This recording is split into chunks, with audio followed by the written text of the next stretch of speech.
మా కామెంట్రీకి అయితే పక్కన వాయిస్ వినపడుతుంది కదా, అదే నేను ఇందాక నుంచి కొంచెం కొంచెం సిమ్లో పెట్టుకోవాలన్నమాట. ఇప్పుడు మనం కిట్టి పార్టీ అంటే వాళ్ళందరిని పంపించి చేసుకునేది ఆడవాళ్ళు, అదే కిట్టి పార్టీ అంటారు. సో ఇదిగోండి బిర్యానీ రెడీ అయిపోయింది. అందరం పెట్టుకొని చేసుకునేది అది ఫ్యామిలీ గ్యాదరింగ్. అదిగోండి kitty party only ladies. Hi hi hi. అక్కడ వైట్ రైస్ పెట్టారు, ఇది కర్డ్ లోకి వైట్ రైస్ పెట్టారు.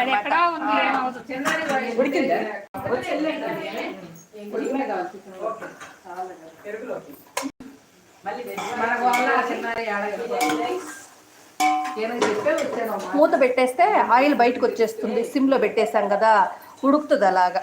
ఆ బిర్యానీ పోపేసి పక్కకు తప్పుకున్నారు ఆవిడ, ఇక్కడ పట్టట్లేదు మేము ముగ్గురు అని చెప్పేసి. ఆవిడ ఈలోగా మమ్మల్ని తిప్పమన్నారు, ఇలా తిప్పుతాం.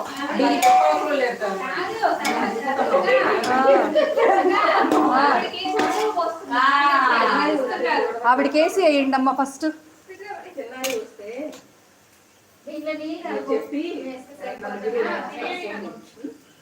బిర్యానీ రెడీ అవుతుంది. ఇంకా ఎంత 15 minutes అంతే. కర్రీ ఆల్మోస్ట్ అయిపోయింది. చికెన్ ఎంతవరకు వచ్చింది కళ్యాణి? చికెన్ ఎంతవరకు వచ్చింది? చేద్దామా? అదేంటి రెడీ అవుతుందా? ఓకే ఓకే ఓకే, రెడీ అయిపోయిందంట. ఆల్రెడీ వాళ్ళ ఇంట్లో చేసి వచ్చింది అనమాట చికెన్. సో ఇక్కడ తీసుకురావడమే లేట్. ఇంకొక 2 minutesలో ఇది అయిపోతే రైస్ వేసేసి వెళ్ళిపోయి తీసుకొస్తావా? ఓకే ఓకే, నీ ఇష్టం, నువ్వు ఎలా చేస్తావో అలా చెయ్యి.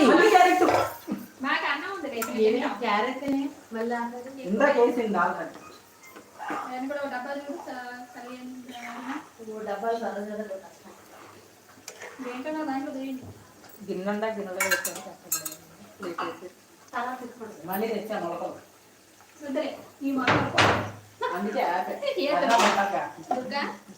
మొలకలు. ఈ మొలకలు ఏంటో పొద్దున్న నుంచి అంటే తింటే ఆరోగ్యానికి మంచిదండి. అదే వాళ్ళ ఆరోగ్య రహస్యం. టైం 12:15 అయిందటండి.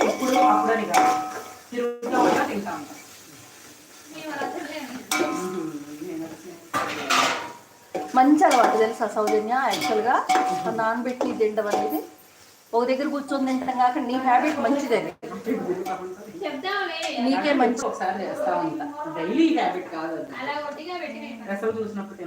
పిండేసి వేసేయి, పిండేసి ఇలా పిండేసేసి.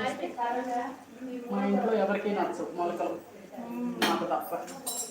మంచి హ్యాబిట్స్ ఎవరికి తొందరగా ఎక్కవులే. కానీ మా వారు కొత్తగా పొద్దున ఒకటి అన్నారు, మొలకలతో దోశ వేసుకుంటే బాగుంటది, నాకు దోశ వేసుకుంటా మిక్సీలో మరి వెయ్యొచ్చు కదా పాపం. అయినంతగా అడిగినప్పుడు పూరి అడిగింది కూడా ఆయనే కదా, మరి పూరి వేసాను. ఇన్ని చేయాలంటే కష్టం, ఒకే రోజు ఇన్ని చేయాలంటే. ఒక ½ hour ముందు లేవాలి నువ్వు. ఇవాళ ఆఫ్ అని చెప్పి ఎంత చక్కగా పడుకున్నాం మేము. 7 లేచి నాకు డ్యూటీ ఉందన్నారు. ఇంకా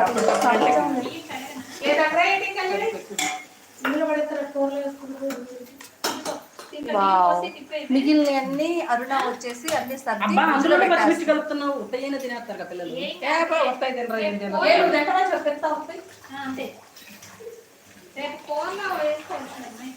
ఏం టమాటానా? టమాటా అవుతుంది,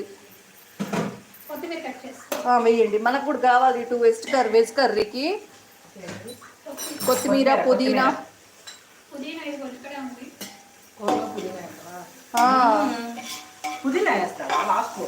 వేద్దాం. ఇదిగో ఇది కూడా ఎండింగ్కి వచ్చింది. ఇంకా అదిగో ఎండింగ్కి వచ్చింది.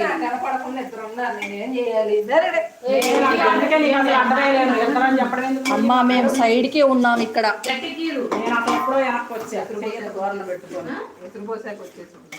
ఏం కాదు, అలా అడిగంటేనే బిర్యానీ అలాంటి వాళ్ళ మీరంటింది అంటే మీరంటే వేరు.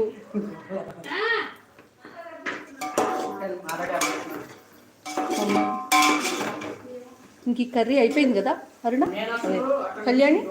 ఆయిల్ బయటకు వచ్చేసింది, చూసావా ఎలా ఉంది చూడడానికి.